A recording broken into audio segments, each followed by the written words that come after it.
Assalamualaikum warahmatullahi wabarakatuh. Perkenalkan, nama saya Novi Huayuningsi dari kelas 8H. Di sini saya akan menjelaskan tugas seminar skripsi saya, yaitu yang berjudul Efek Mediasi Kepuasan Kerja pada Pengaruh Motivasi dan Kemampuan Kerja Terhadap Kinerja Karyawan PT Mitsuba Indonesia. Bab satunya di sini ada latar belakang, identifikasi masalah, rumusan masalah, tujuan, dan manfaat. Latar belakang di sini yaitu dalam era perkembangan globalisasi menuntut perusahaan untuk dapat menyesuaikan kondisi perusahaan dengan situasi yang ada. Perusahaan diharapkan menjadi suatu organisasi yang efektif dan efisien agar mampu bersaing dengan para pesaingnya. Identifikasi masalahnya yaitu di sini ada 4. Yang pertama, beberapa karyawan di perusahaan tidak mempunyai pemikiran yang sangat berarti bagi perusahaan, padahal mereka sudah bekerja cukup lama. Yang kedua, banyaknya yang bermain handphone ketika sedang bekerja. Yang ketiga, banyaknya lost time atau membuang-buangkan waktu saat bekerja, padahal target cukup banyak, tetapi tidak menghasilkan target atau pencapaian.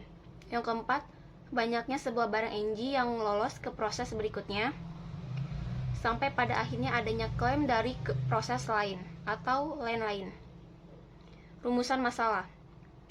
Rumusan masalah di sini ada 4 juga, yaitu 1. Apakah terdapat pengaruh motivasi dan kemampuan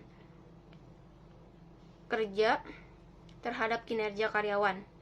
Yang kedua, apakah terdapat pengaruh kemampuan kerja terhadap kinerja karyawan di PT Mitsuba Indonesia? Yang ketiga, apakah terdapat pengaruh motivasi dan kemampuan kerja secara simultan terhadap kinerja karyawan pada PT Mitsuba Indonesia? Yang keempat, apakah kepuasan kerja berpengaruh pada kinerja karyawan pada PT Mitsuba Indonesia? Yang ketiga yaitu tujuan penelitian.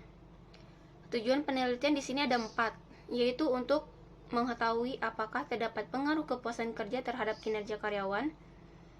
Yang kedua, untuk mengetahui apakah terdapat pengaruh motivasi kerja terhadap kinerja karyawan.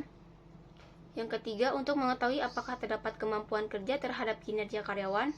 Dan yang terakhir yaitu untuk mengetahui apakah terdapat pengaruh motivasi dan kemampuan kerja secara simultan terhadap kinerja. Dan yang terakhir, yang keempat, ada manfaat. Manfaatnya di sini ada 2. Manfaat akademik dan manfaat praktis. Selanjutnya yaitu bab 2, kajian teoretik. Kajian teoretik ini ada kinerja,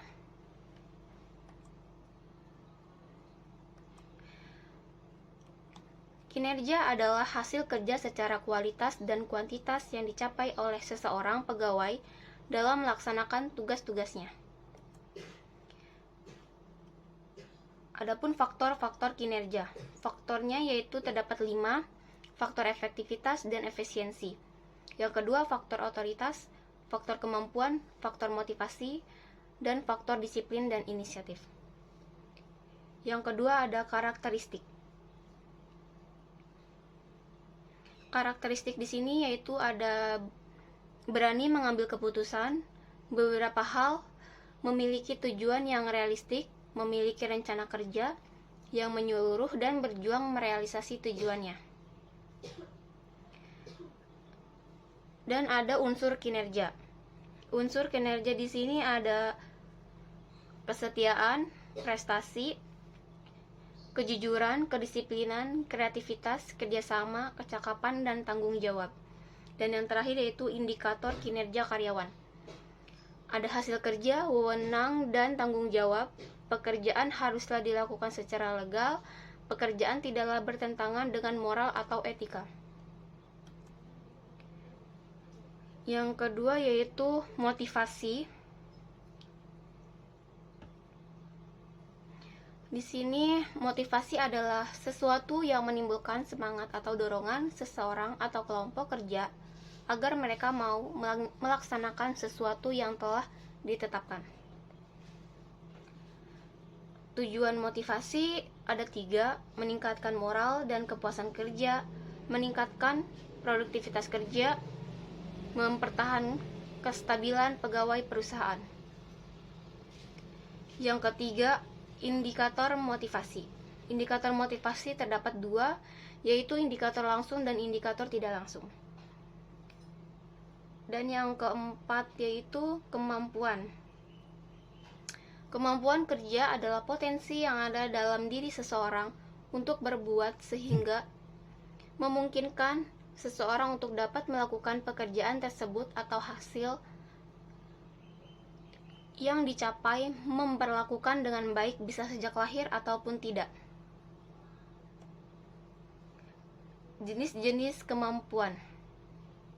Jenis-jenis kemampuan yaitu kemampuan fisik dan kemampuan intelektual.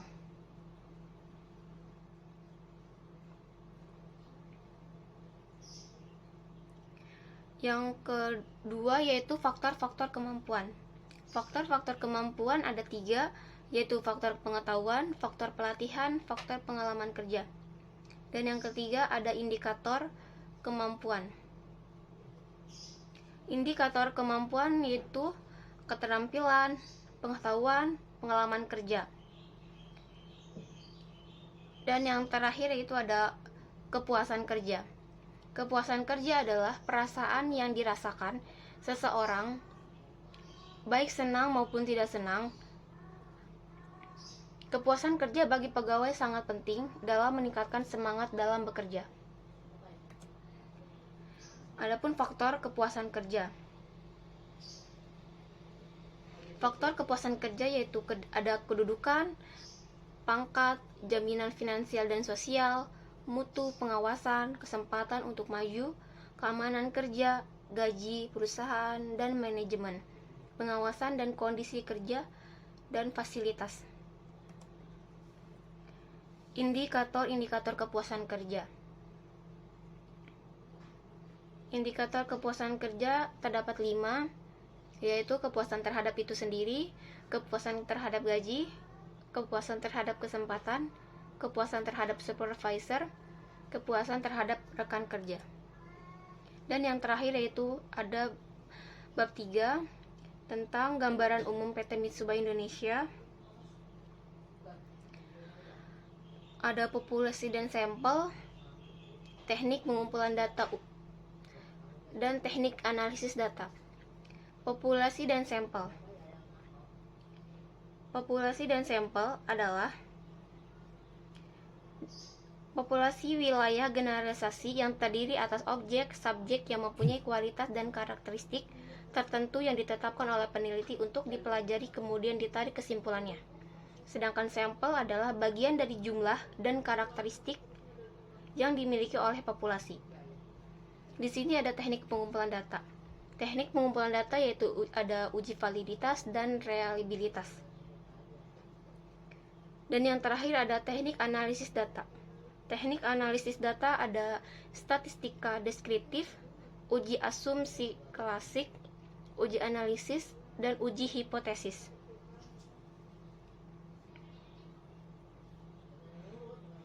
Cukup sekian presentasi dari saya, kurang lebihnya mohon maaf. Wabillahi taufiq wal hidayah. Wassalamualaikum warahmatullahi wabarakatuh.